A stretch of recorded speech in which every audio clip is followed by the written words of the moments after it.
不错，这烟云剑舞你小有成就。想当年我年轻的时候，练的也是这袖剑。看到你如今这般模样，就想到我年轻的时候啊。师傅现在也很是年轻啊，还是那般的出尘绝世。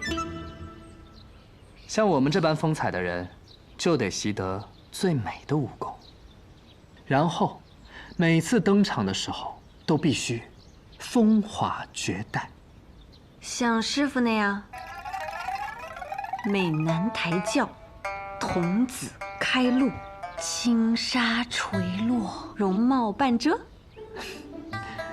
这是现在，以前年轻的时候啊，身上比较拮据，这坐不起轿子，也没有书童。那师傅之前是怎么登场的？那你看好了，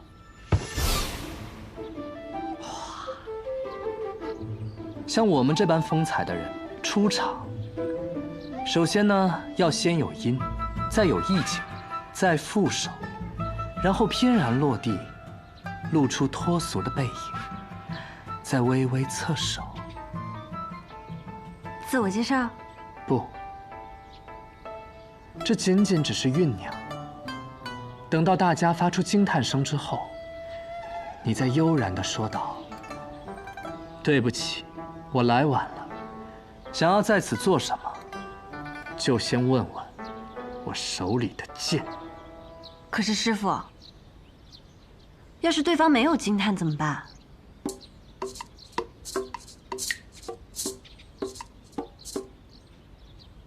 那就等着，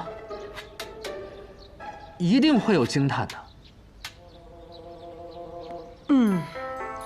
然后呢，你就什么都别说，先跟他过几招，再将其打败，然后你就转头，侧身而立，说道：“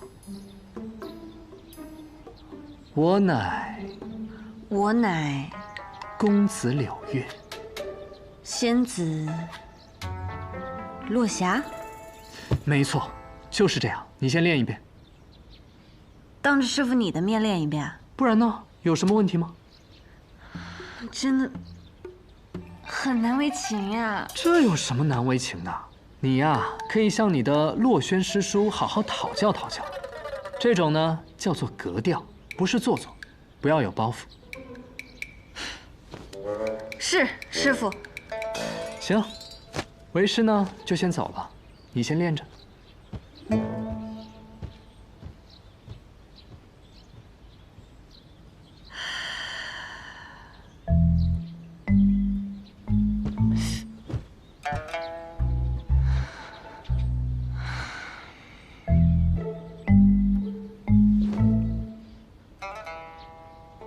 我乃仙子落霞，我乃仙子落霞，我乃仙子落霞。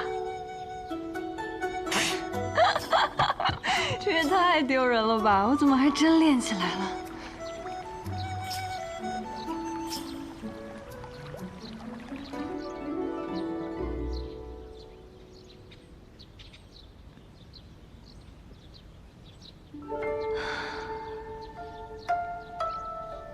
是啊，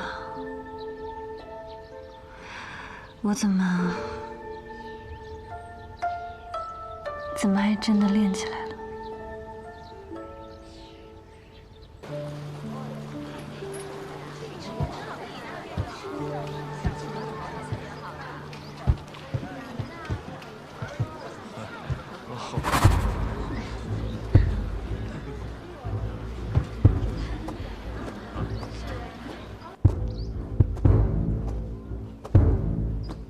小姐，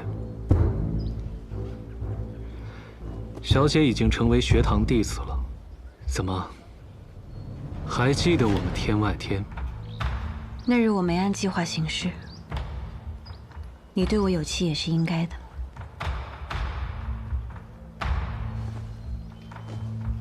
小姐言重了，属下不敢。那日我本想将百里东君送至青龙门后，便去找你们，可我没有料到柳月公子将我留了下来。今日我寻得契机，便立刻来找你们了。可是，那日小姐为何没有将百里东君带到雨姬在的那条路呢？那日百里东君几经劫杀，心弦已经到了极度紧绷的境地。若是真的走上了那条路，遇到了雨姬，即便不敌被我们带走，以他的性格，别说是修炼训练功，怕是会直接找机会与我们玉石俱焚。此是其一，其二，我在想，复国之事，当真只有这一条路吗？什么意思？不是，我也没有更好的计划，日后再说吧。齐轩，我得走了，我会继续观察百里东君。等我做了决定，便同你们联系。雨姬那边，也烦你帮我解释。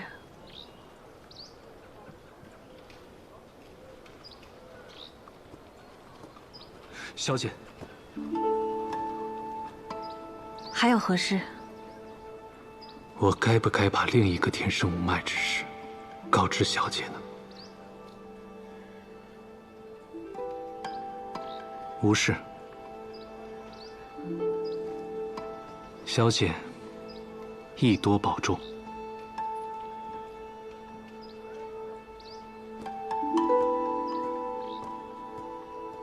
复国之事，当真只有这一条路吗？小姐，你究竟想做什么呢？徒儿，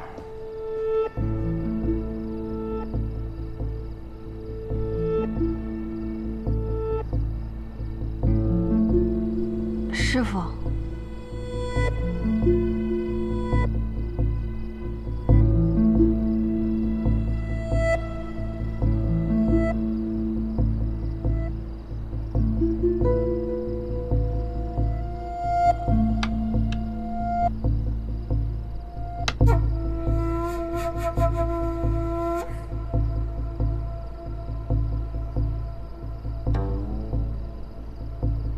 行了，看来今日不宜下棋，早些休息吧。师傅，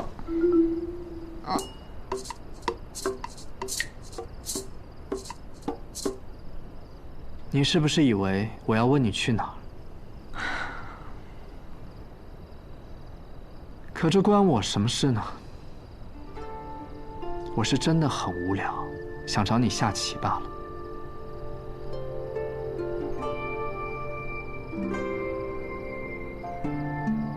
师傅，现在可以下棋了。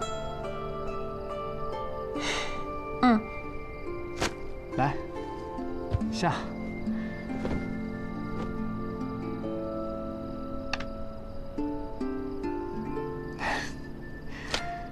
这才对嘛！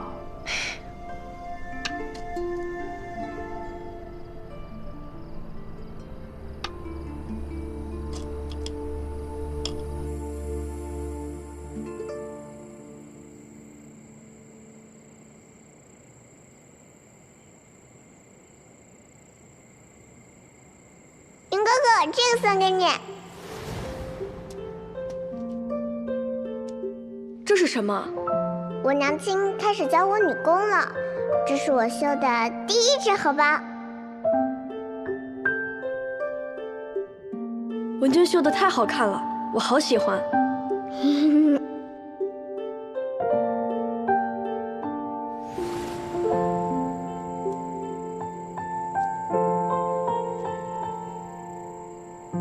纵然我算遍天下，也算不到我们的重逢竟会是这般模样。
你给我讲讲外面的故事吧，等你讲完，我就放你走。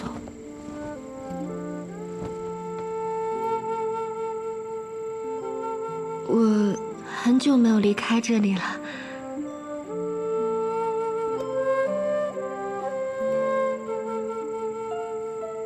就像这道笼中鸟，虽身处囚笼，却偏偏向往外面的天地。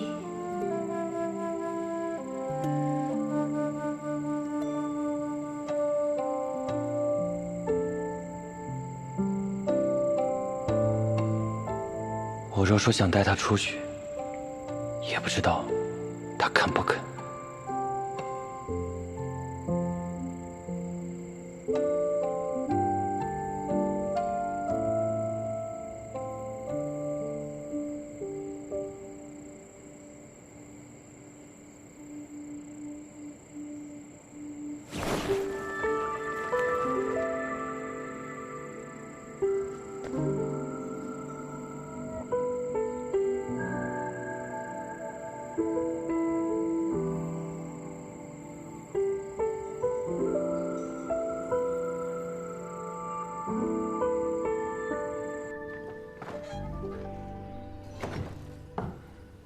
回来了。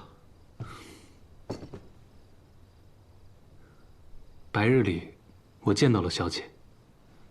哦，那小姐可有解释？其中细节，我日后再与你解释。不过有一点可以确认，小姐并未背叛天外天。那便好。吴相使那边还有何指示吗？他让我们送给北厉皇室一份大礼。什么？你说叶鼎之是叶云？叶雨的儿子那个叶云？怪不得他说他不要玉玺，怪不得他说他要的东西，本王一定能给他。他要的是本王的命。备马，快备马！本王要进宫。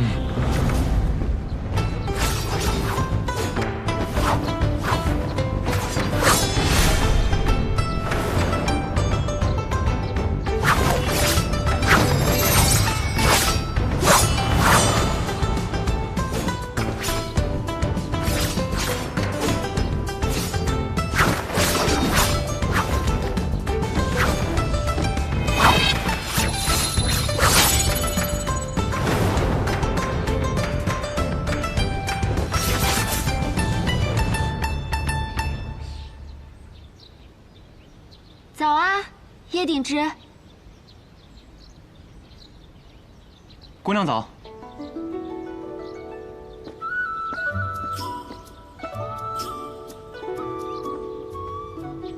上次的故事还没讲完呢。那今天是讲佛国？好啊。那姑娘等一等，我去洗把脸。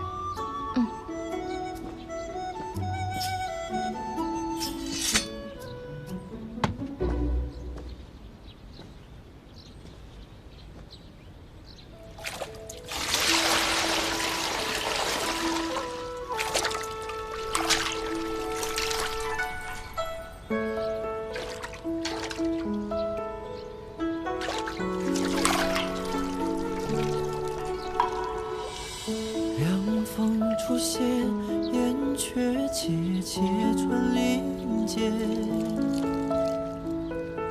这夜云烟，恍若大梦还未觉。原是良辰好景万千，独行我飞燕观沧海，化作桑田。只知一红叶，缱绻了流年，才叫人叹风月。久等了。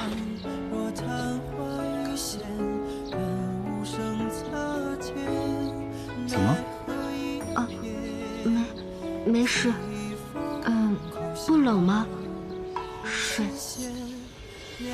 我不怕冷。讲佛国吧。要去西域32佛国，会经过一座城碧罗城，而去碧罗城的路上会途经一座名为三顾城的小城。所谓美人三顾，一顾倾城，再顾倾国。三顾。等一下，美女很多。对啊。换一个，不想听。哦，那我给你讲讲三顾城的特点吧。这三顾城呢，其实是由一些商人建立起来的。城中赌庄居多，最大那间叫美人庄。又是美人，过不去了是不是？我说的是赌庄。那赌庄为什么会是美人庄？因为美人很多啊。这负责最大赌庄的呢，就是一个花魁娘子，以天女为名。连花魁娘子都出来了。不说这个了，我也是听别人说的，我没去过美人庄。穿过三顾城，就到了碧罗城。这碧罗城里有一个特别大的寺，叫九龙寺。小挂件儿，小玩意儿。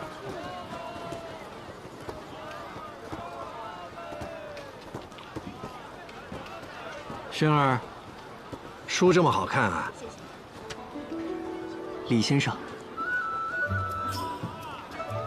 哎，你还没回答我的问题呢。这天下间有书千万，就算我一日不停，一刻不歇，读到此时也读不完这世间之书。这对我而言是最大的遗憾。为了少一点遗憾，便只能抓紧时间多读些书。哎，有些人啊，读书读成了书呆子，但如果读的书多到连100个书呆子加起来都比不上的话，或许就能成为儒仙了。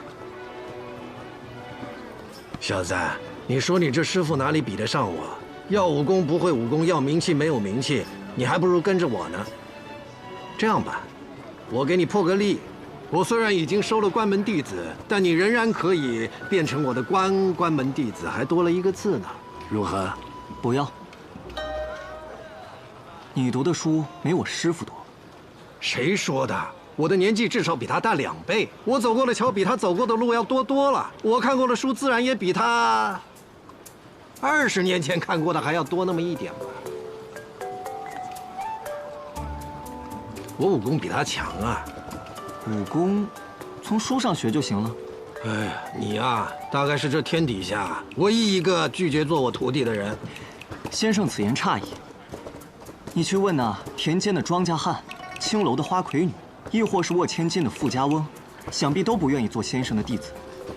每个人都有自己的生活，不是每个人都想要见证天下。哎，行了，我说不过你。哎，你此行的东西没忘了带吧？先生放心，不敢忘。正好。哎，走，先生给你接风去。走。嘿嘿。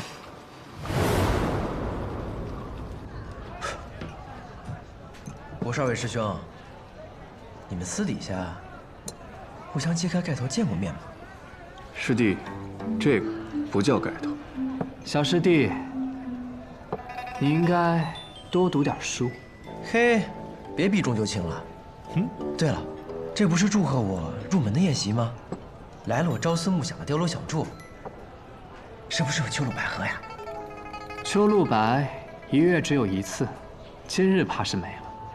唉，可惜了，早知道当初就应该让师傅给我留下来的。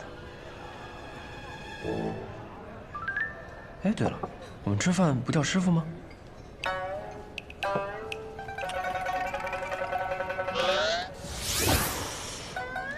哼，小师弟，一般情况下来说，在这种场合不能叫他。什么场合？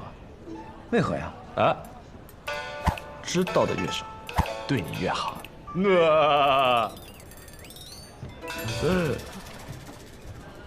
不说了吗？没喊你们就别进来。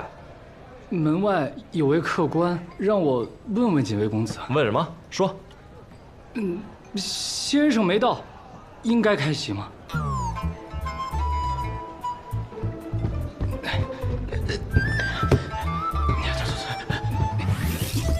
好。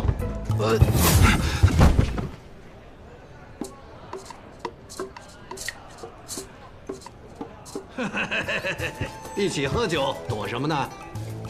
师傅，坐。熊儿，你也坐。叨扰了。谢轩，好久不见。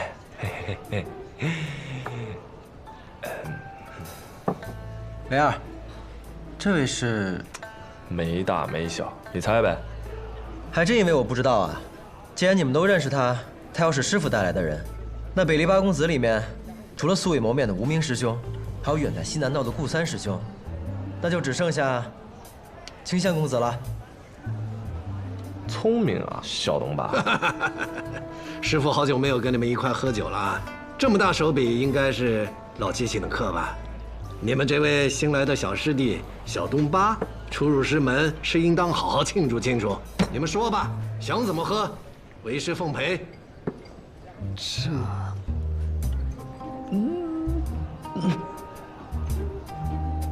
这，先生，今日东君刚刚进入学堂，我看要不我们就去算了吧。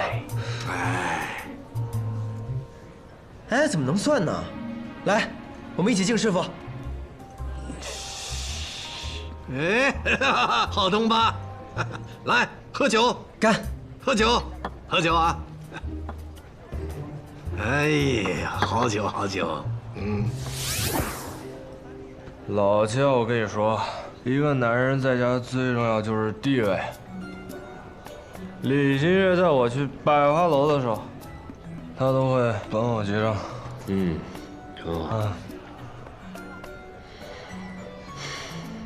哎，师兄，东君啊，你现在知道，我们为什么不叫李先生了吧？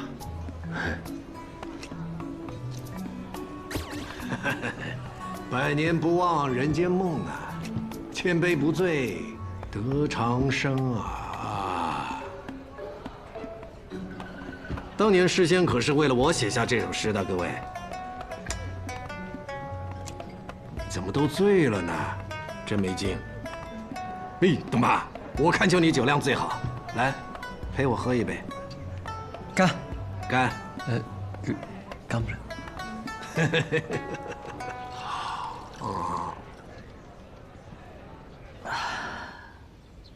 离开九龙寺呢，就到了佛国。哦，说到佛国，我在佛国还拜了一位高僧为禅师，学了1月佛法。再后来呢，我就遇到了我师父，他是个剑道宗师，来自南莒。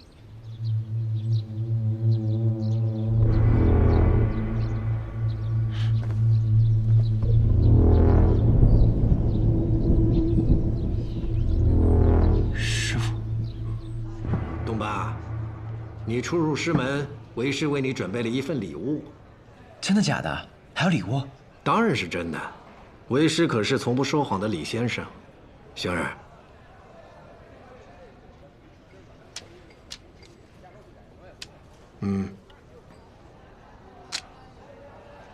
小白连服30杯，指尖浩气，响春雷。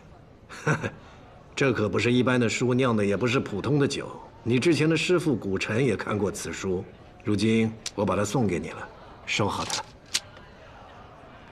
是戒。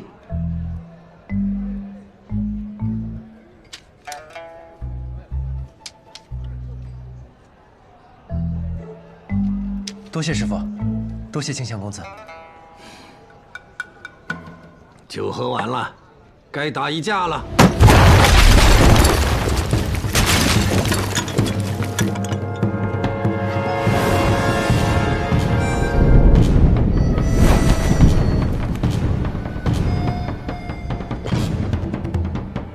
好强的剑气！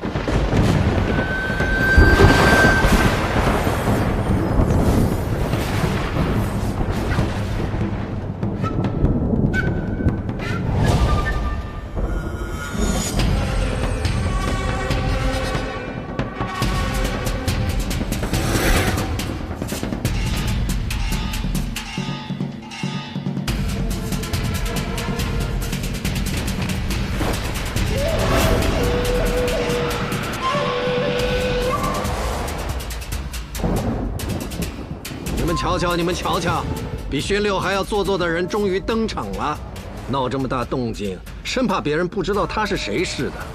可是师父，他是谁啊？他是剑仙羽生魔啊。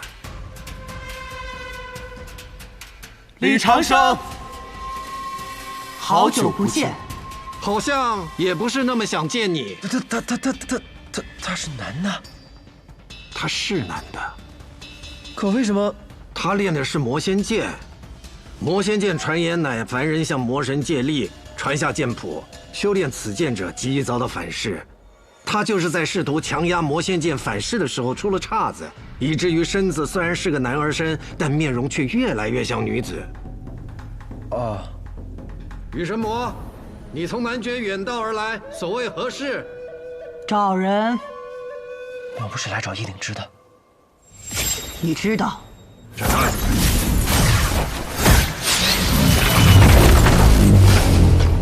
哎，你凭什么打人啊？他在哪里？什么他呀？他是谁啊？别装傻，叶鼎之，他在哪里？你是谁啊？我凭什么告诉你啊？我是他师父。你说是就是啊，他还来参加学堂大考，拜我师父为师父呢。哼，荒谬！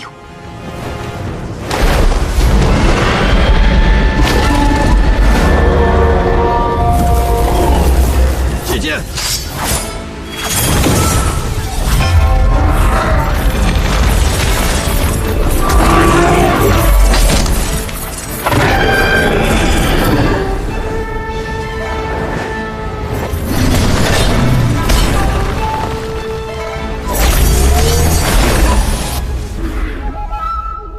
是怎么回事？这就是剑仙之间的对决啊，不是一招一式，而是决人间之华彩，引天地之共鸣。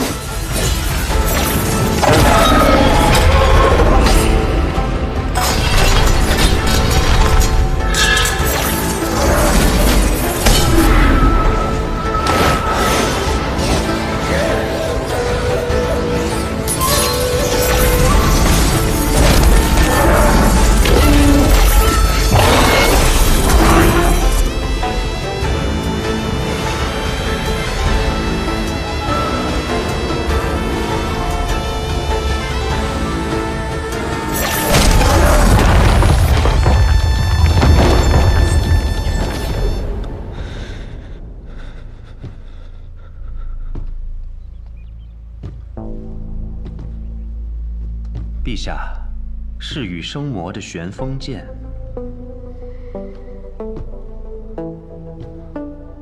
父皇，羽生魔他一定是来找那个叶云的。那乱臣贼子多年藏身男爵，习得一身高绝剑术，一定是羽生魔的徒弟。父皇，您不能再犹豫了呀！他是来报仇的。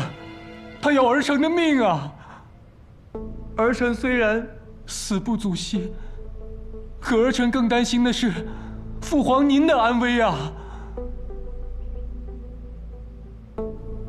父皇，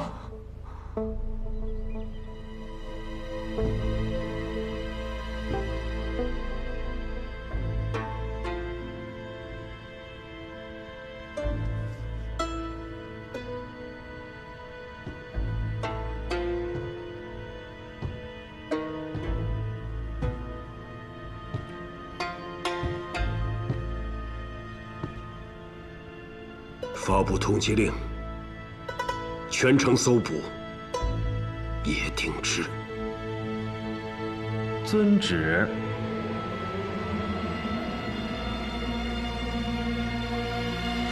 哎，站住！你要去哪儿？我去找我师父，他是来找我的，我要去见他。你不许去，姑娘。是你说要留下来报恩，要给我讲完故事的。 我并非要走，只是我师父若见不到我，定要搅乱这天气。姑娘，我答应你，我见过师父之后，我一定会回来找你。我不信。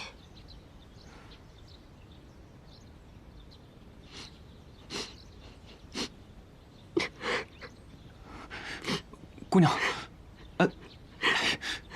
姑娘，你别哭了，我真的。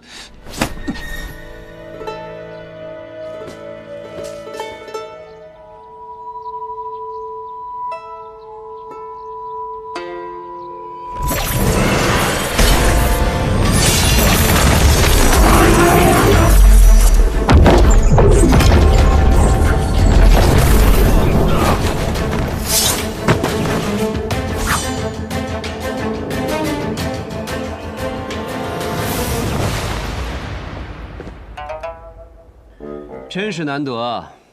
所以你到底是人是鬼啊？怎么老神出鬼没的？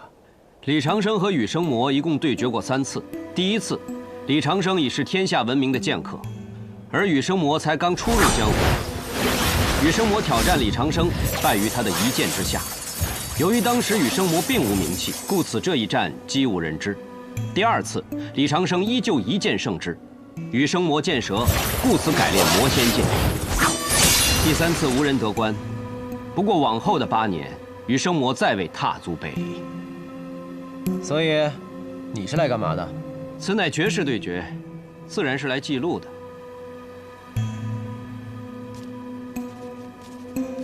李长生，这一战，你必输。上一次你也是这么说的。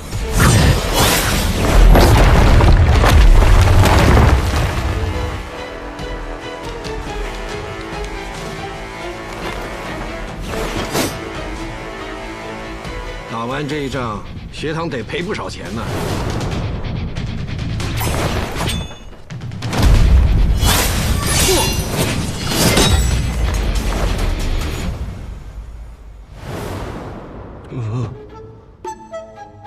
谁啊？这么吵？啊？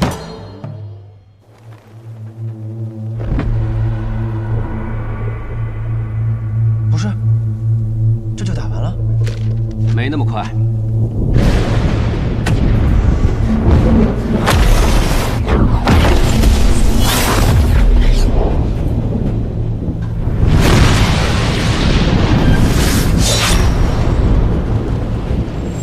同犯异色，这是走火入魔了。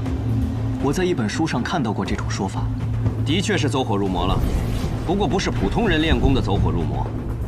羽生魔自愿入魔，以身入魔，得成无上剑法。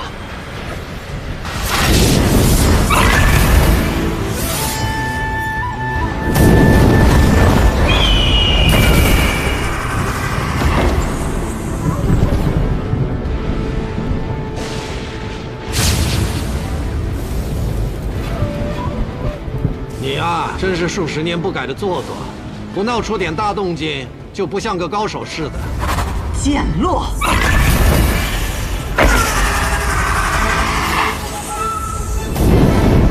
天阵。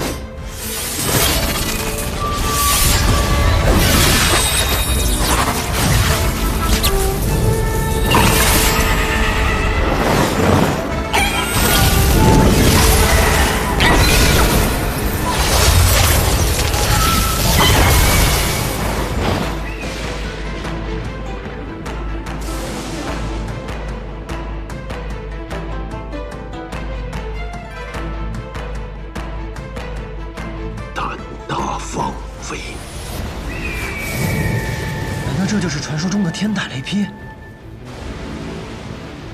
你这个成语用的可真是不好。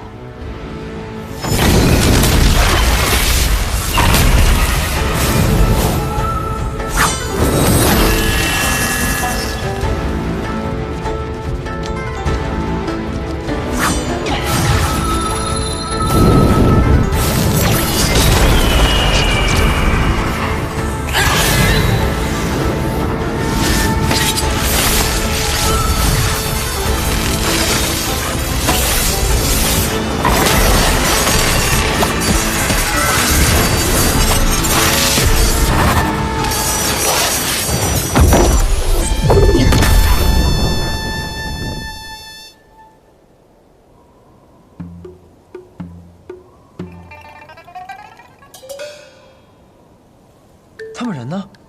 该不会是让雷给劈没了吧？我这才刚拜完师，还什么都没学呢。打完了，自然就走了。打完了？那他们谁赢了？你没看清楚吗？你看清了？我自然看得一清二楚。搞什么啊？就我岁数，我没看清？他在吹牛，他也没看清。那你看清了？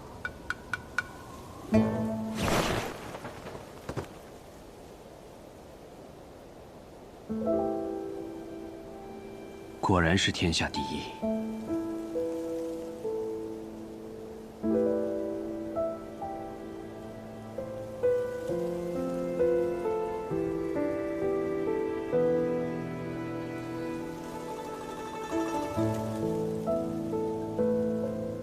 早跟你说过了，魔仙剑世主，这么多年你怎么就不肯放下呢？赢我就这么重要吗？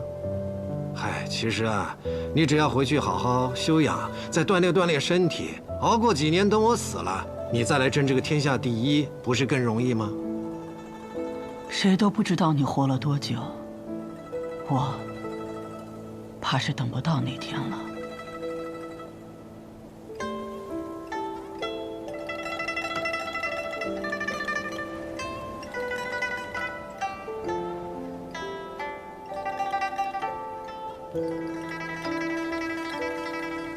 放心吧，这一天不会太久的。我知道，我打不过你，但听闻云，叶鼎之来了天启城，我知道他的身世，我怕他在天启城被人为难。嘿，没想到啊，你这个冷心冷情的羽生魔，对自己的徒弟感情还是很深的。你且离去3日之后啊，我定会让你那徒弟安然无恙的回去。有我的承诺，够不够？我看不透你，看不透我就对了。我是天下第一啊，哪那么容易被人看透的？放心吧，叶鼎之是天纵之才，不会折在这天启城的。我走了啊。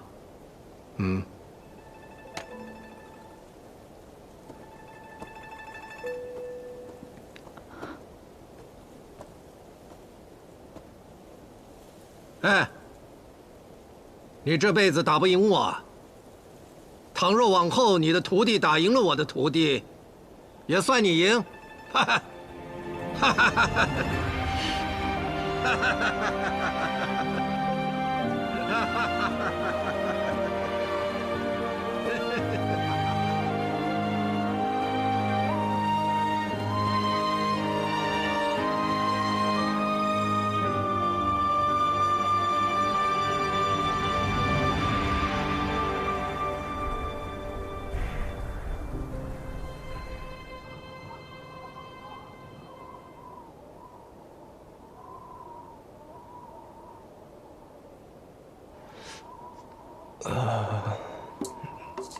怎么这么冷啊？怎么回事啊？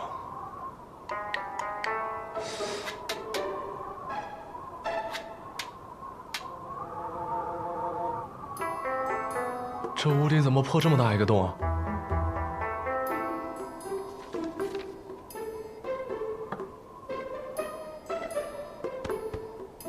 我咋睡个觉，屋顶就没了呢？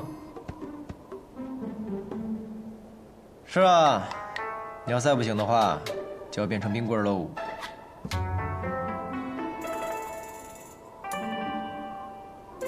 这是怎么回事啊？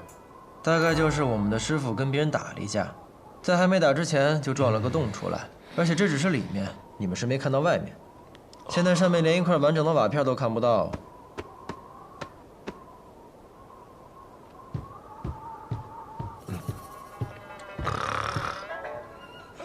状态，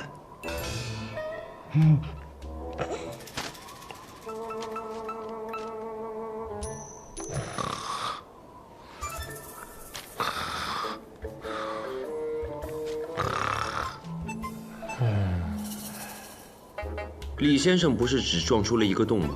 为什么整间店的损失都要我们来赔偿？这，对呀，董妈，是谁那么大的胆子啊？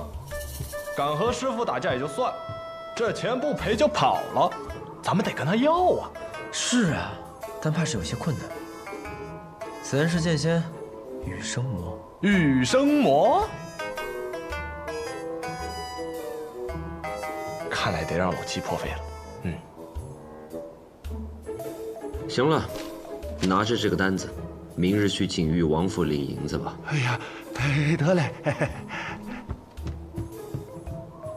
师兄，醒醒！师兄，醒醒！都醒醒啊！这要让外人看见，像什么样子？还叫什么八公子？这是师傅弄的。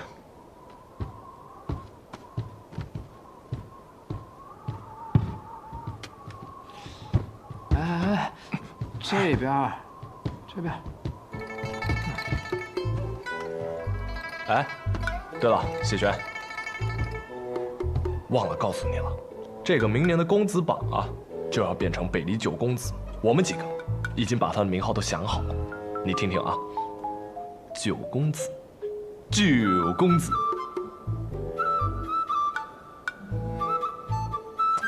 一语双关啊，怎么样？凑合。哎，不过你早就醒了，你是在装睡，是怕掌柜的把账单给你。嘘，别说破。我可听到了啊！哼。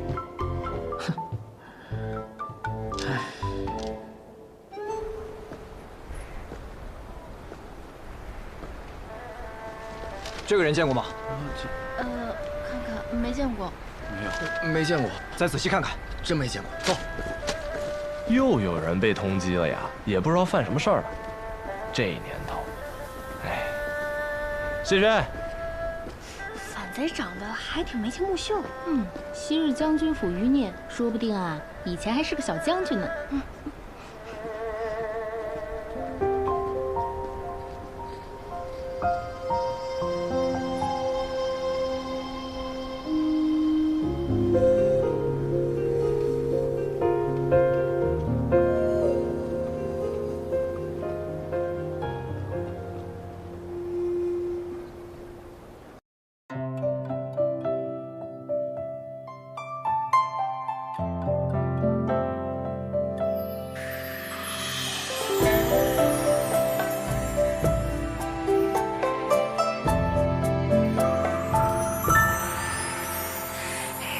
片轻轻微风，绕心游弋。